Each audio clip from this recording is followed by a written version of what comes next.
तवज्जो है मेरी बात। मुल्ला रूमी ने एक मिसाल लिखी है। वो कहते हैं कि एक सेठ साहब का बेटा ना पैसे उड़ाने लग गया था। सेठों के बेटे ज़्यादा कामयाब नहीं होते, मज़दूरों के बेटे सेठ बन जाते हैं और सेठों के बेटे कई दफ़ा हर चीज़ घर में मिलती है ना।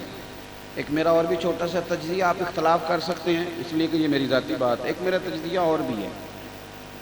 मज़दूरों के बच्चे पढ़ जाते हैं, जिनके घर में सहूलतें ज़्यादा होती हैं वो पढ़ते। एक तो उन्हें ये पता होता है कि मेरे अब्बा का चलता चलाता कारोबार है, तो सीधा सीधा मैं ही गद्दी नशीन हूँ, है ना जी, सीधा सीधा। और आपको पता है गद्दी नशीनी भी अब बड़ी आम चीज़ है। सियासत में भी गद्दी नशीनी, तिजारत में भी गद्दी नशीनी, पीरी मुरीदी में भी। तवज्जो है ना मेरी बात पर। एक शख्स ने एक दफ़ा बड़ी अच्छी बात की। उसने कहा कि पायलट कभी मर जाए ना तो उसका बेटा बड़ा सियाना भी हो पर पायलट ना हो, तो सारी दुनिया में कहे ना इसे बिठा दो, थोड़ा सा जहाज चलाएगा।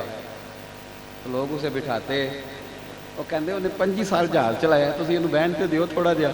कहते तुम मरना है, इसको बैठने नहीं देते। लेकिन मौलाना का बेटा जिस तरह का भी हो, पीर साहब का बेटा कहें चलन दियो, कश्ती डुबोएगा ही ना, आप भी जिन्होंने तैरना आएगा बाहर निकल आएगा। ये क्या तमाशा है। और अल्लाह ताला हमें समझने की तौफीक अता फरमाए। बहरहाल मैं बात लंबी नहीं करना चाहता, समेटना चाहता हूँ, मेरी बात पे आप गौर फरमाएंगे। मुल्ला रूमी कहते हैं कि वो एक सेठ साहब का बेटा था, तो पैसे बड़े थे तो यारों में लुटाने लगा। उसका अब्बा समझाता था, पुत्र तू गलत कर रहा है, ये दोस्त तेरी दौलत के हैं, तेरे नहीं। उसने कहा नहीं अब्बा मेरे ही हैं। बड़ा समझाया पर बाज ना आया। तो एक दिन बाप ने इरादा किया कि ये शायद तजर्बे से समझेगा। उसने एक दिन उसके साथ माज़अल्लाह एक कहानी की। कहने लगा पुत्र मैं तो कंगाल हो गया हूँ, कल का दिवालिया निकल गया, शाही कोई नहीं, आज तो मेरे पास रोटी खाने के पैसे नहीं और मैंने दवाई भी खानी है, जा कहीं से एक आना ला के दे। मेरी तरफ देखे नहीं। अल्लाह तो हम ज़्यादा मोबाइल देवे, कभी कभी जेब भी पाया करो। आमीन तो कह दो। हाँ, जिन्हें मोबाइल बनाया से उन्हें लिखिया सी कि हमेशा हाथ च रखना। अल्लाह पाक समझन की तौफीक देवे। मैं तो तुहाडे नाल गल्लां करना आया था, तुसीं मोबाइल नाल करी जाते हो। अल्लाह आपको खुश रखे। तवज्जो फरमाए। मैंने तो पिछले, चूँकि मेरी नज़र जो है ना ये सारे मजमे पे रहती है, ये भी मेरी मजबूरी है। पढ़ने पढ़ाने का आदमी हो ना तो सब पे देखता हूँ। तो एक साहब मुझे कहने लगा जी बड़ी मजबूरी है, ज़रूर टाइम दो। मैं कहा पिछले साल मैं आया था मोबाइल पे सुनना था, तो कहने लगे जी गल तुहाडी ठीक है, अगू नहीं इंज करता। तो आप भी सजदा साफ कर लें, मेहरबानी करें और मेरी तरफ तवज्जो करें। अल्लाह आपको जज़ाए खैर अता फरमाए। गौर करें क्या कह रहा हूँ।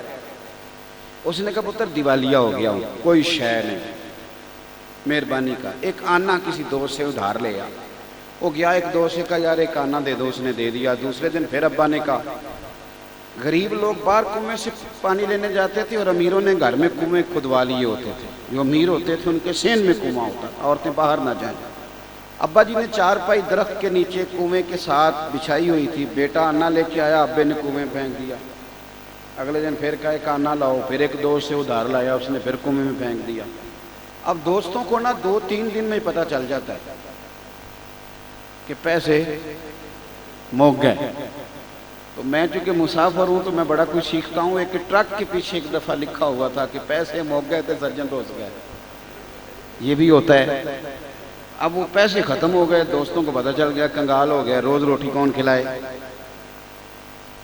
अब वो दोस्त जी चुराने लगे, उनसे कह दो मैं घर नहीं।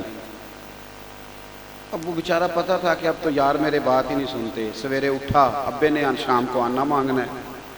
सारा दिन मजदूरी की, छाले पड़ गए, कभी काम पे गया नहीं।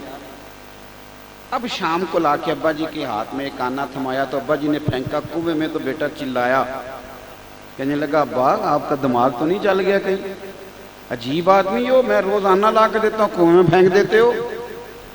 तो उसने कहा पुत्र इधर आ, मैं तो कई दिनों का फेंक रहा हूँ पर आज तुझे तकलीफ क्यों हुई है। कितने दिनों का फेंक रहा हूँ।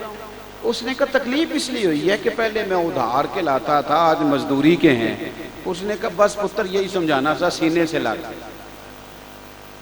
जब तेरा मैंने मजदूरी का एक काना ज़ाया किया तो तुझे तकलीफ हुई है, तो मेरी मेहनत के तो रोज़ ही ज़ाया करता है, तो मुझे भी तकलीफ होती।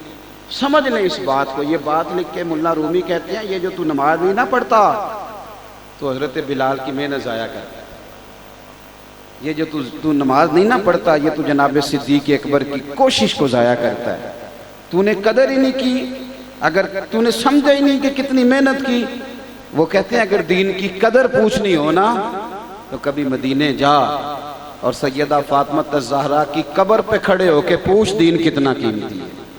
फिर तू कभी भी नहीं कहेगा कि मुझे टाइम नहीं मिलता नमाज के लिए, फिर तुझे समझ आएगा।